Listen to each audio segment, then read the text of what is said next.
Hey guys, it's Core Ross and welcome to 6 News. So today we have the full reveal for the map for the Operation Burnt Horizon for Rainbow Six Siege. I'm going to leave you with the full trailer to watch first, and then we're going to go over it in depth and see if we can spot anything interesting.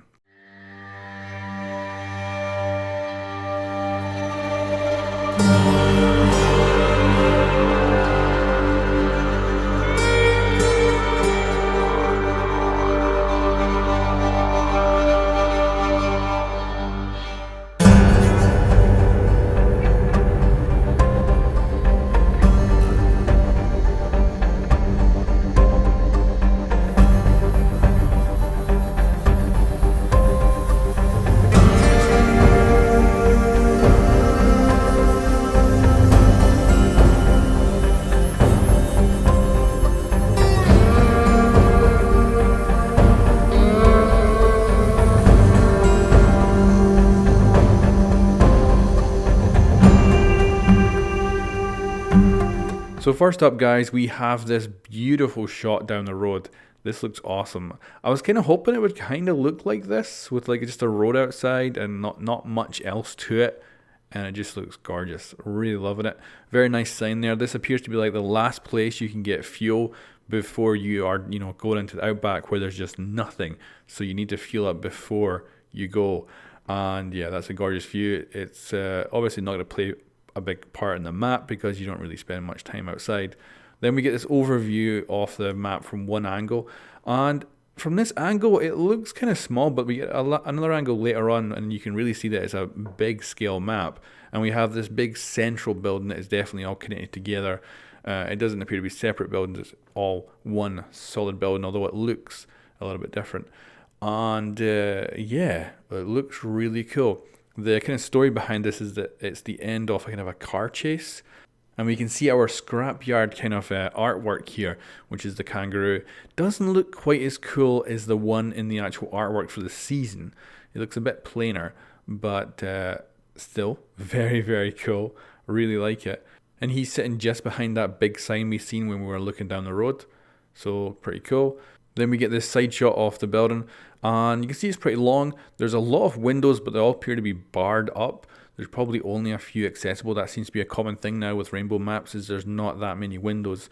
We can see a staircase going upstairs, and of course there's at least one door I think we can see at the back there that enters from the side. And this gives us another shot here of Sledge moving up on the building. This of course will probably be one of the spawn points, and these containers will help to keep you safe from spawn camping.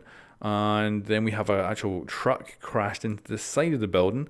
As you can see though, there's not actually a way to peek outside. It looks like even though it's crashed in and smashed through the building, it's still solid, so you're not going to be able to peek out of there. But pretty cool. We've got a hotel sign there leading us in. We've got lockers on the left. Then we're on into a completely different room. This, I'm guessing, is part of the hotel, and one of the rooms probably. Very nice old TV and everything, some nice artwork. And all solid walls that we can see, no windows. And then we get this shot with the bunk beds here. We've got a hatch at the back there, so this is probably not on the ground floor. From the size of the building, I'm thinking there's probably not a basement, but could be. And I wonder kind of what this room is supposed to be. You can kind of see that these bunk beds have been like personalized. You've got one saying, "Leave me the F alone." So I'm guessing that, people aren't like, renting them out or anything. I think someone's staying in here long term. Some really nice artwork on this destructible wall here. We got one of the internal staircases going up. We can see again those barred windows. So a lot of those windows appear to be barred. You can see another one at the back there as well. And apparently that goes into the laundry room. But this is my favorite room. I'm not sure what this is supposed to be. I'm guessing a bar, I would think. And a massive great white shark hanging from the ceiling. That is really cool. We've got some game machines there. There's another sign in the back, but I don't think we can quite make out the text on it. It's a very nice building. A little bit of skylight there, but not accessible from rappels, I think. And a big TV right above with a jukebox to the left.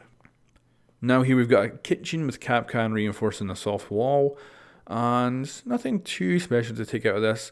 I'm guessing that slanted roof is probably a staircase leading up from either it could be the outside going out, or it could be an internal staircase going above the kitchen, I would think. Then we got this really nice shot. Again, this is just off the room with the shark. And it looks like it connects up to that kitchen. It's really nice. I like the dark red and then going into kind of that nice bright wood on the left there. Nice room, very nice. Now this is awesome. We've got a sign leading into the garage. It looks like it's going to go in from a diner style area, so it's probably connected up to that kitchen as well. And it leads into this, which is a big garage with walkways on either side. A lot of height here and pretty cool off-road vehicles here. This is going to be quite an interesting area, and it kind of reminds me a lot of Clubhouse, but of course with double walkways. So going to be interesting. That could be an external door as well at the top, and I wonder how we actually access that room. And you can see a staircase right in the back there. Then we've got this room here, which looks to be a bit of their nightlife, I think. And yeah, interesting setup. It looks very temporary, but it also looks like it's been there a long time. We've even got the disco ball at the top there. Now this as well is interesting. So this is a cool room, I gotta say. And I'm guessing it's probably connected up to that previous room. Kind of has the same idea of it being a kind of party room of some sort. And I love the artwork in the back with the bull painted on there. That's cool. So that's interesting. Now this is our kind of really good external shot that we finish on here, and it's really good because it gives us a really good idea of the layout. We have that big blue building on the right, which I think is going to be where the garage is located, and there's a few accessible windows but not much.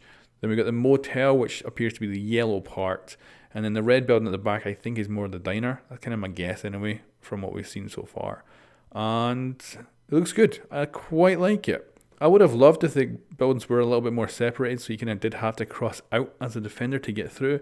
That'd be kind of cool, but I can see why it's all one big ass building, and it is big. Like it's a really large map, which we've come to expect from Rainbow. The maps are always pretty damn big, but at least the garage has a lot of open space, which might make it feel a little bit smaller. We'll have to wait and see though. But you guys can let me know what you think in the comments below, and of course we will be getting the full reveal on February 17th, and we'll also be getting teaser trailers for the brand new operators over the next couple of days as well. Anyway guys, let me know what you think in the comments below, and I'll catch you next time.